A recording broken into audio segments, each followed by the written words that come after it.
का कैलू, भतार संगे का कैलू।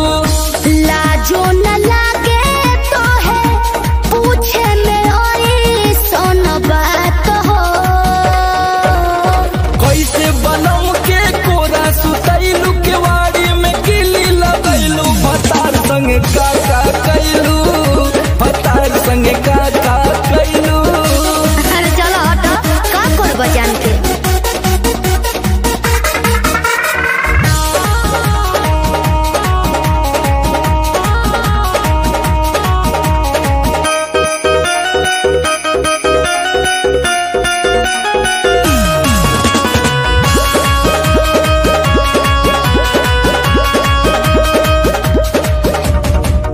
चार दिन में चमके लगल चेहरा पलायिट, गीजर में सोया के न होई नीड नाइट।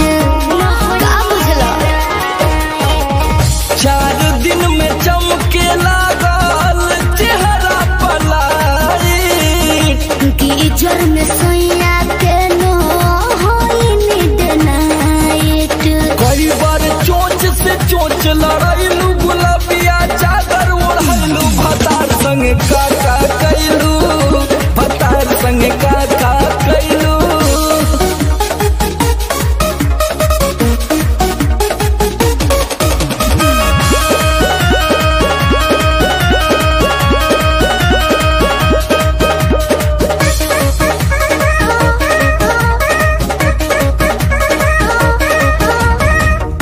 पहले से ज्यादा तोहार बढ़ल बारुआब हो जाइब पागल नियत कर न खराब हो।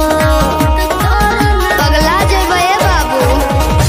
पहले से ज्यादा तोहार बढ़ल बारुआब हो जाइब पागल नियत कर न खराब हो।